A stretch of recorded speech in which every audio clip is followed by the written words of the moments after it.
The following is an exclusive presentation of the NCCU Sports Network.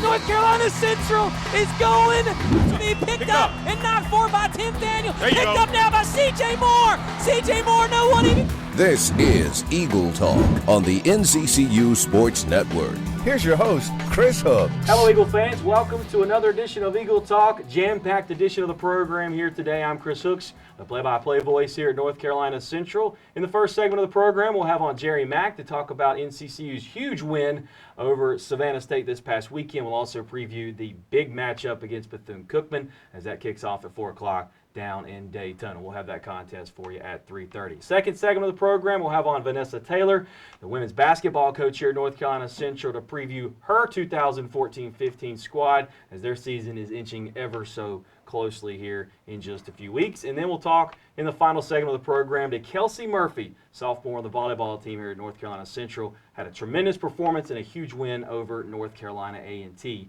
You can check out the highlights of that on our YouTube page and also on NCCUEaglePride.com. Again, thanks for tuning in. We bring on the head coach of the football program, Jerry Mack, coached 42-14 over Savannah State. For a while, it seemed like we were going back and forth, but I guess at the half, you know, we scored near the end of the first half, and I think from then on we just kind of took over. Yeah, they came out and showed us some different looks that they hadn't showed on film, and we were able to make some adjustments through the course of the game and also at halftime.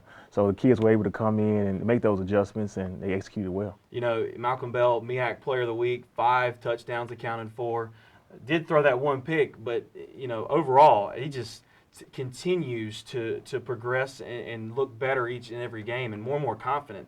I tell you what, Coach, you got a beast on your hands at quarterback. Well, one thing that Malcolm did was after that interception, he didn't stop playing. He didn't get fluttered. He didn't put his head down. He came back out and he competed. And that's what we always tell him to do. Whether we're up by 21 or down by 21, we always tell our young men to come out and continue to play hard. And that's what he's taking control. He's becoming a little bit more of a leader. And we're really excited about his development. You know, Kyle and I were talking on Monday about Malcolm and everything, and I think Kyle mentioned since he's taken over as the starter, he's thrown for at least 200 yards and at least one touchdown in every ball game. I mean, can't ask for much more from your quarterback. Well, the thing that we're excited about is his completion percentage, and you know we have to reduce some of those interceptions. That interception was probably a poor decision on his part, but if he continues to improve, we think the sky's the limit for him. He's playing really at a high level right now. I think he's one of the top quarterbacks in the MEAC, and our goal is, you know, by the end of his career, be one of the top quarterbacks in the country. You know, it's very interesting. I kind of looked at the numbers real briefly. I think he's thrown 2 picks in his last maybe 140 or 150 passes. I mean, that's phenomenal. It is. You know, it's all about pass efficiency. It's about, you know, going the right place with the ball, understanding the game plan, and actually being able at the end of the day to make the throw. And that's what he's doing. He's putting our team in a position to be successful by not only making the correct throws, but also moving the chains with his legs. Offensively, you know, we put up the points and everybody looks sharp. It seems like you found a new guy to step up this week. Anas Hassett came through with his big ball game. And that's the beauty of our offense right now that I'm very pleased with. You know, every week it seems like somebody else is stepping up to make plays. We preach to them all week. You never know who's going to get that opportunity, who's going to get that chance. And everybody comes to practice. Everybody's focused and locked in. And, you know, every week it's been somebody different. Switching over to the defense, it was 14-7 at the half. We held Savannah State pretty much in check that second half. I mean, Tino Smith was just haunted all day long. Felix Small, Antonio Brown, Jaquan Smith, Ty Brown, amongst others, really seemed to bother him all day. No doubt. I mean, that's one thing right now that the defensive line is made tremendous strides. Coach Bradley's done a great job with those guys. They're getting penetration up the field. They're playing with a lot of passion and emotion. And that group right there is leaving out on the field right now. You look at defensive pressure overall, it really seems like, you know, things are coming together. Things like they're continuing to improve. Mike Jones, another pick last week to thwart off some kind of a rally by a Savannah State squad that I thought, again, they're improving. They're going to get better and better under Coach Wilson. They are. They're just a young football team right now. Like any young team, just like we are, we continue to make some minor mistakes, and we'll have some growing pains, and we're working our way through those things. You got a little gift from South Carolina State this past weekend. Folks, if you can find the highlights of that last touchdown between South Carolina State and Bethune-Cookman, I mean, it should have been SportsCenter top 10, but South Carolina State wins in wild fashion over Bethune-Cookman, setting the stage for this weekend. Probably the biggest game in North Carolina's short Division I history. I mean, we have a chance to write our own ticket again. We're back in the hunt, to win a MEAC championship. That's exactly what you came here for. Right. Anytime, you won't be able to control your own destiny. You won't have to depend on someone else losing or winning for you to make it in the playoffs or win a championship. So right now, we're in a position where we hope we'd like to be at this point in time. And if we do our job and take care of business, we will continue the journey. When you look at just Bethune-Cookman as you're preparing for that matchup, again, there's a reason why Brian Jenkins has been so successful. There's a reason why he's won a number of championships here. It's all phases of the game they're good at: offense, defense, special teams. What's the one thing that stood out to you looking at them getting ready for this one? They're a very well-coached team, and that's what you can tell on film. Not only to add to their athleticism, they know where they're supposed to be. They make good decisions. They tackle well. They execute plays well on the offense side of the football. And special teams, they're very, very fundamentally sound. And you can see a complete team. It's hard to pick out any weak spot on their football team, but they do a great job as coaches and as players. As an offensive guy, you've probably looked at Quentin Williams a little bit. They have gone with their freshman quarterback that's got world of talent too. Mm-hmm. Quentin he's been through the battles, and he's going to be battle tested and ready to go on Saturday. He is. He's a winner, and not only just him, the entire team. Whenever you're three-time champions, you have a kind of a sense of pride and a swagger about yourself, and that's what they execute. That's what they show on film. You can see even if they're down, because they've been down this year in games, and they still made a rally to come back, and they stay the course no matter what. So for us, what is one thing that you're seeing right now we're going to have to do to be successful against them? We have to reduce our penalties, and we have to play good, sound football. We cannot so much worry about the score. We just have to continue to play hard. If we play the way I know we're capable of playing, I think we'll have some success on Saturday. Well, again, it's one of those situations kind of with South Carolina State. I mean, a lot of people aren't picking us to even be close in this one. I mean, Bethune-Cookman's defense, top 15 in the country, #1 rush defense in the country, so that, all right, everybody's already thinking, we're not going to be able to run the football, so how can we move the football against them? Well, we just got to be creative. It's kind of a similar situation against South Carolina State. Nobody gave us a chance, and we just got to do what we know we're capable of doing. We can't worry about what the critics say, what the media says. We have a game plan. We have a certain style of offense that we execute and run, and that's what we have to do on Saturday. Is there anyone in particular that you felt from this last ball game that played well, that could really be a big key coming up against Bethune-Cookman? I think just our entire skill positions on the offense side of the ball. I think, like you said it before, anybody on any given day can have success. It could be Deontay, Andres had success, Quentin Atkinson, all those guys. On the defense side of the football, we got to do a great job in our secondary. We're a little young in the secondary right now. We got some injuries banged up, but those guys are to continue to come to play. Our secondary is going to be really tested, I feel like, this weekend, and they're going to have to come and make some plays for us. For you, I guess this will be your first chance taking on Bethune-Cookman and your first time around the MEAC. I mean, you can see why Bethune is the cream of the crop right here in this league, but you can also see, if you do the right things against them, they can be beaten. Right. Last year, Norfolk, they didn't have a great season, but one of their wins was beating Bethune-Cookman. This year, South Carolina State goes in there, and they play some close games, so teams have had some success against them. But when you play a champion like they are, they're not going to surrender the crown easily. Especially down there at home. They're extremely tough at home. It's going to be a raucous atmosphere. It's a tough place to play, and I guess we're used to it, but preparing for that and I guess getting ready for that, I guess that's nothing new for us this year. It's not. We've been in situations, South Carolina State, East Carolina, and our crowd does a great job too. We're pretty loud at home as well. So, we've been in those situations. It's just a matter of us going out and doing what we're supposed to do. We talked to them about being focused, about being disciplined. We had about 6 penalties in the first half or first quarter, I think, last game. So we got to do a better job of reducing that and give ourselves a chance to win, because we can't beat ourselves against a team like this. Well, we hope, Coach, we're talking about being 4-1 as we have you back on next week on Eagle Talk. Thanks for your time. Thanks, Chris. That is head coach Jerry Mack as he gets his team ready for the matchup between North Carolina Central and Bethune-Cookman. When we return, we'll talk to Vanessa Taylor, the head women's basketball coach here at North Carolina Central, as you're watching Eagle Talk.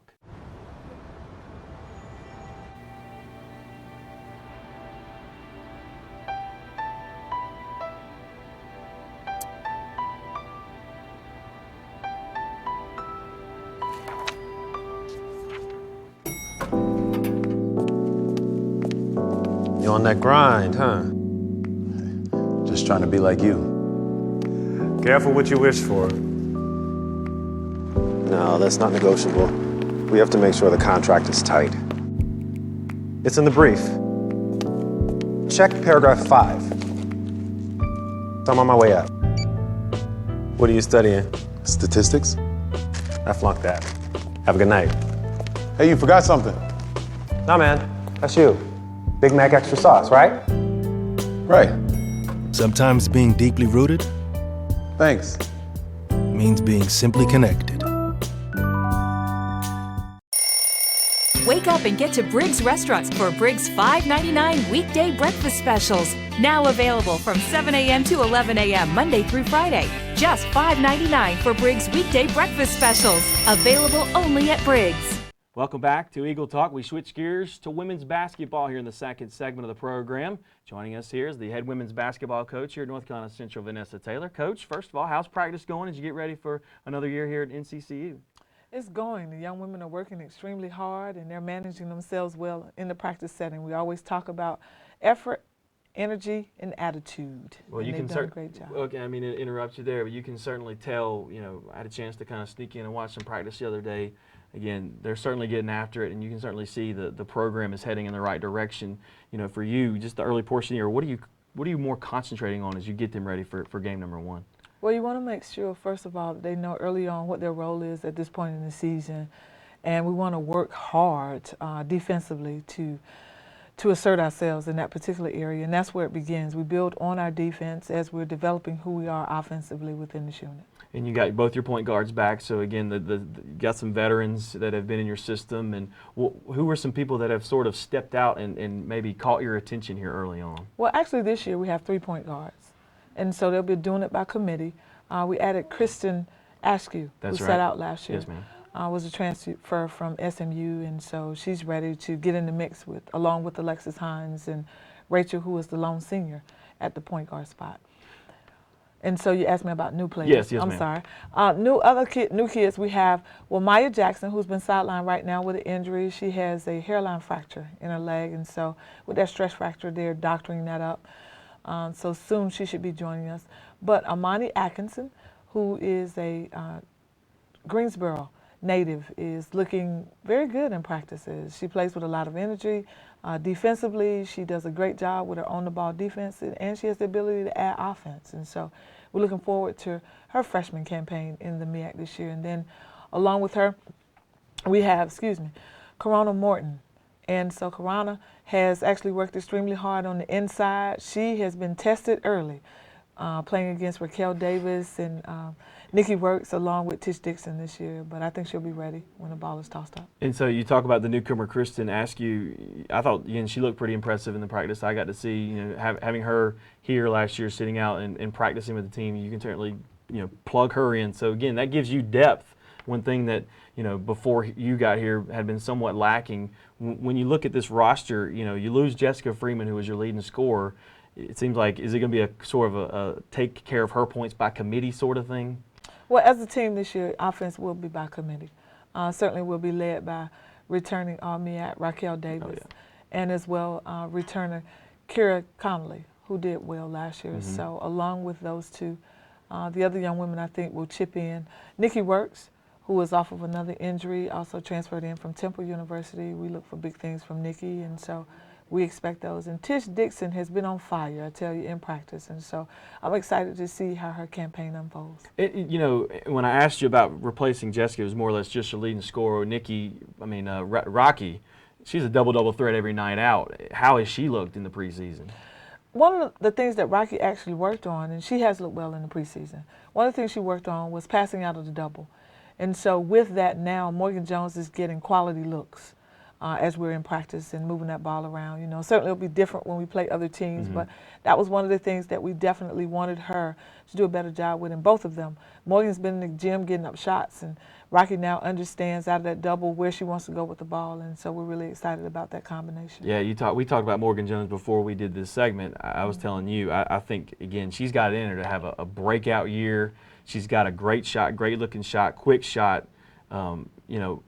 Obviously, and she's continuing to work on her game. You talked more or less about how she's kind of improved from the three-point line in. Talk about that some more. She's very conscientious about her game, so she works extremely hard, but she has improved her mid-range game. And so now you won't just be able to play her for the three-point ball, and so we're excited about that. And it's amazing what that can do for her when she's out on the wing. Somebody's coming out of a pump fake, take a couple of dribbles, hit a 15-footer. Then next time they come up, they're going to have to really figure out what they want to do. For you, as far as this team, obviously you like to focus in on the defense. Where are we as far as where you want to be getting your game plan in for the season as far as the system and everything? Well, it's still early, so we're putting the pieces in as they're picking up what we need for them to do. And so it's just early in the game right now. We're just working hard fundamentally, trying to make sure defensively that we are having high hands and then in a tee and then talking on defense and giving adequate help side. When you look at the schedule, very tough schedule here for your third year here at North Carolina Central, again, that's what you want. You want to challenge your young women, and again, you're taking on some big teams like, the South Carolinas and the Syracuse. Talk about that and just the outlook on the season thus far. Well, when you're improving and you're trying to move to the top of your conference, you have to make sure in the preseason that you're playing quality games. And so even with our season opener, Western Carolina, that's a quality team. They have a lot of returners coming back this year, and so we'll be tested very early on. Playing Western Carolina and Gardner-Webb and Presbyterian, a lot of those games are return games from our last year's schedule, but they were exciting games for us last year. UNC Asheville and some of the other teams that are on our schedule. I don't want to overlook anyone because each game, I think, is a quality game very early on as we prepare in those games for what comes after Christmas, which is MEAC play. And MEAC play, again, people may underestimate this league, but there's some great ball players in this league. You look at A&T, you look at Cotton State, I'm not Hampton, how can you forget them? There are some good teams in this league, Coach, and again, for us to get to that point, you got to keep doing what you're doing. Definitely. We have some great players in this league, and you have some great coaching. Yes, ma'am. To go along with that at those particular schools that you mentioned. And so we've got to make sure that we know who we are, and then at game time and at the tip that we are giving our best shot every possession, winning each possession at a time as we journey up and down and through the MEAC. First 2 years here at North Carolina Central, you've progressively gotten better. For you as a coach, how do you feel like you've improved, and what have you learned about yourself here at NCCU? Well, I'll tell you what, that first year was very challenging and very humbling. The second year, we began to put some pieces in place and saw some success. And then this year, we just want to make sure that we continue to move forward, that the young women are understanding what it takes to win at this particular level in this conference, and that we're representing NCCU to the best of our abilities. And so certainly this year, our eyes are focused on taking some steps ahead and putting up some more wins. Now, the X factor that we have is my coaching staff. My associate head coach, Ronnie Enoch, and along with Kendra Eaton, and then the dark horse that I've added this year, Shamika Mintz, who actually played for me as a player. They work extremely hard every day along with the GAs. Jerry Wachuku, who actually was an exceptional athlete when she played here at that particular time. So, along with the talent we've assembled and the staff we have here, I think you'll see some exciting things out of Eagles basketball this year with women's basketball. That's awesome, Coach. You can't leave out You can't leave out the Alamance County product. Everybody else is important, but you can't leave out Coach Enoch. Right. That's my fellow Alamance County-ian. I guess that's how you say it. Okay. Coach, again, thanks for your time. Wish you the best of luck. Thank you. That is head coach of the women's basketball program, Vanessa Taylor. Kelsey Murphy joins us on Eagle Talk right after this.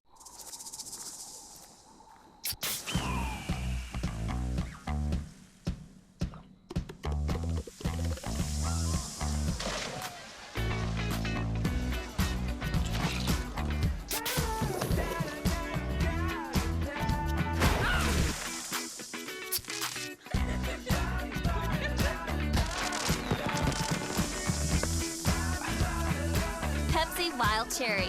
Explosively cherry. Why should you join Team 23? The biggest savings. The best selection. The championship service. A lifetime guarantee. The best values. The people. There's only one team. Team 23. Team 23 means your engine is guaranteed for life, free oil changes for life, and much, much more. Michael Jordan Nissan is Team 23. Isn't it time for you to join Team 23? Michael Jordan Nissan, 15501 north of I-40. Welcome back to the final segment of today's program. We bring on the sophomore sensation on the volleyball team here at North Carolina Central, Kelsey Murphy, who joins us on the program.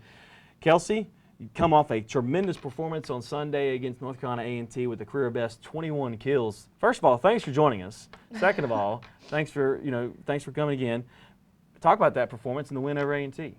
Well, towards the beginning of the game, it wasn't. We won the first game, so that was good, and we won first games before, and so we had to really focus on coming back the second game and doing what we did the first game, and we did not. So we had to go into that locker room and have a big long talk about grit and how can we come out and do what we did the first game again. And I feel we just all kind of made a decision like this is going to be different. So we did exactly that. We came out and we took the next games really serious. There was a lot of focus and it was a lot more fun. And I bet it was. And I guess the play of the match for me was your kill from the back line that kind of clinched game 3. Talk about that play and what you remember of it. In game planning the day before, we're talking about where we're supposed to hit the ball. We have certain people we're supposed to hit at or different parts of the court. So mine is if I'm back row, I have to hit towards the setter. So the first couple times from back row, I did not hit there. And so I was like, all right, this is the end of the game. I have to do what I'm supposed to do. So I was just doing exactly what Coach said, hit to left back. And I did, and it worked. So, listen to Coach. Right? Well, one thing I've really been impressed with you and most of the women on the team is you guys, again, maybe this is a volleyball thing, you guys have an enthusiasm that is quite contagious.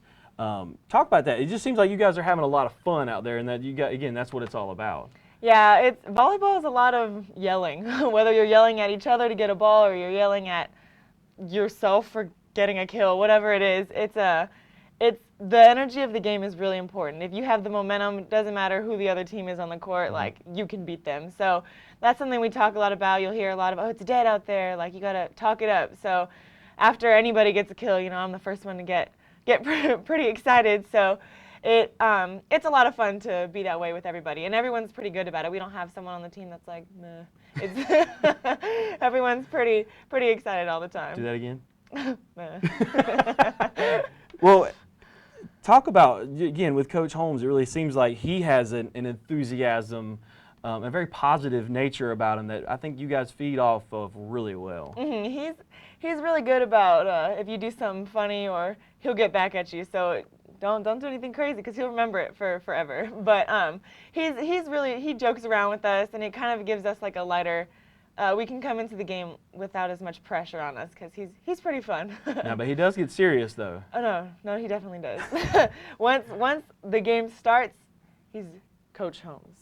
He's very serious, and we're gonna play our game today. But it's nice to be able to have that because you can't have a coach that's too serious all the time because then you feel kind of stressed. But you needs to be serious sometimes, and he does a good job of that. So. Well, and it really seems like he's changed the culture with the program. And your practices are very quick, very fast, and I guess that's rapid movement with volleyball. And it seems like you guys are in probably the best shape you've been in since I've been around the program. Just talk about what he's done to change the culture of the program. Yeah, it's nice to be able to, instead of dreading practice coming up, it's like, okay, cool, classes are done, or sometimes not, but you get to be excited to go to practice because you get to play, you really get to learn. Like I feel just from last year to this year that I've improved a lot, and it's a credit to him coaching, and the culture that he's provided for us is it's a learning culture, so we get to kind of not worry too much about mistakes. So when he comes into practice, it's fun still. Like we still get to play our games and do things like that, and he'll make jokes and stuff. But it's pretty serious. We get to get a lot of things done, so it's nice. Well, it seems like what you guys a couple weeks ago did a neon day. What was that for a Wednesday? Yeah, I don't know. We got a text and it was like, pick a theme for practice today, and we're like, oh no, like what do we pick? Are we going to be superheroes? Like what is it going to be? And everyone seemed to have neon, and we get into practice and he was like, I texted you at like 10. How did you guys have all this together? And we're like, no, we're on top of it. Like it was fun, like just for no reason, just to dress up, and it doesn't have to be serious all the time. We get to have some fun things that we do. Now, I don't know if you do know this about him. Obviously, he went to Air Force, and he's extremely intelligent first and foremost. Yes. If anybody has math trouble, he can help you. Yeah, he'll be talking to us on the court, and he'll say like, "Oh, you had 3 kills and 2. Oh, your percentage is .23," and I'm like, "Wow, that was pretty quick that he got that." So yeah, he throws statistics at us all day, but they're really helpful. Like, okay, the opponent's supposed to get eight errors a game, so we gotta rely on that. But it's nice to have him with all that, and I don't have to remember it all the time. Well, a quick story. I don't know if you've heard this yet, but so there's a number of us in Ingrid's office, and her son Quentin was having math problems. There was a trial he couldn't get, so they asked me. I called my wife. She had the answers correct, but we didn't know how to get to it. He walks in, done. Computer, right? Yeah, like it was, and so like Ingrid was like, "How did you what?" It was absolutely hilarious. First of all, he was like, "Oh yeah, no big deal." Oh, that's easy. Yeah, you did that just like him. Again, I think what he's done already is tremendous. For you, you've played. How long have you played volleyball? And I know you have to begin. It has to bring back another, I guess, even more enthusiasm to the game. Yeah, I mean, just from high school, you have 1,000 different coaches till now, and he's definitely one of the ones that he sees everything. Like, he'll have his phone out and he'll be like, "You hit that too high." And I'm like, "Oh my gosh, wow, you're right. Like, I did hit it wrong," or whatever. And he just sees it all. Everything is like his way, and it's right when it's his way. And he gets a little on us when we don't do it his way, but I mean, we're supposed to do it that way because it works. Well, he's got a proven track record. As you move forward throughout the rest of the season, last year we didn't qualify for the tournament. Now you're trying to qualify for the MEAC tournament. Is that the focus for you and your young ladies? Yeah, we have.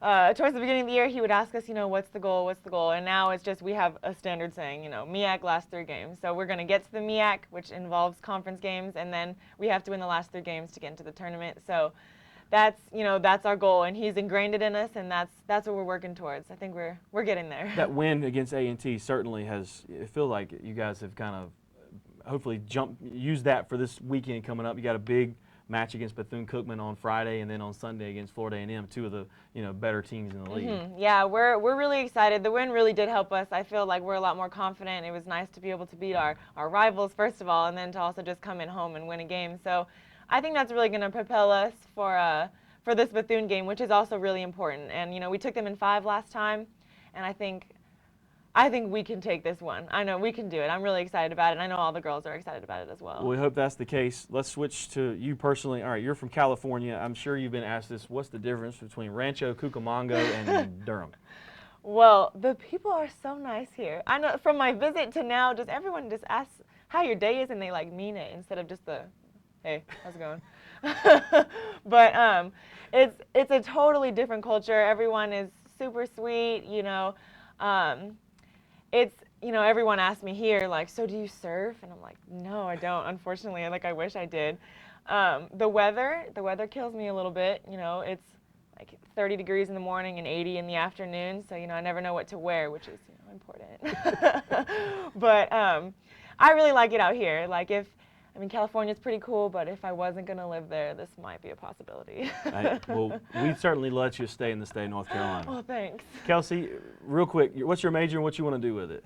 I'm business administration and marketing, and recently, actually, I was looking at things to do with my life, and a marketing, I think it's marketing specialist is what I was looking at. And it's just kind of like I get to talk to people, and I get to decide what to promote for a company, and then I get to tell you that you really want it even if you don't.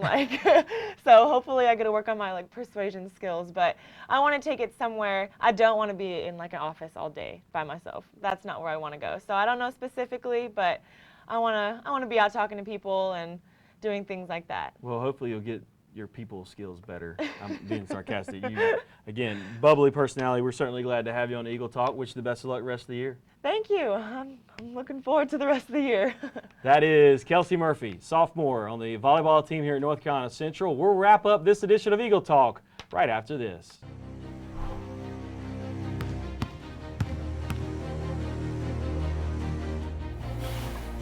Define the fabric of a team. It's not selfish. It's not boastful. It's about many, sewn together to reach one common goal.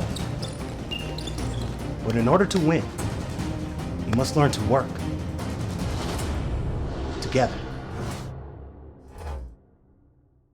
North Carolina Central University is one of our nation's most prized assets. Our law school ranks 4th in the nation for clinical opportunities. offer cutting-edge technology in the biosciences. We help students master their craft. At North Carolina Central University, we are a first-choice premier institution. Thank you once again for tuning in to another edition of Eagle Talk. Big thanks to the students here in the Communications Building at North Carolina Central for all their help. Also, big thanks to Felecia Casey-Hicks for all her help getting this show on the air as well. Check out NCCUEaglePride.com for the latest updates on NCCU athletics. Volleyball's in town this weekend. They have a Friday-Sunday match. Friday's match will be video streamed live from McDougal-McClendon Gym. Also football, 3:30 kickoff from Municipal Stadium in Daytona Beach. Big matchup between North Carolina Central and Bethune-Cookman. For everyone tuning in to today's show, we certainly appreciate it. So long, everybody.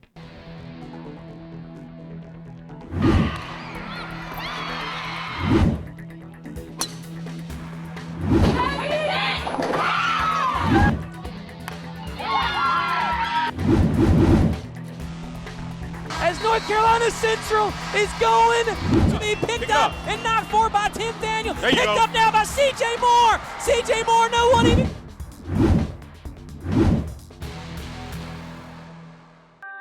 This has been an exclusive presentation of the NCCU Sports Network.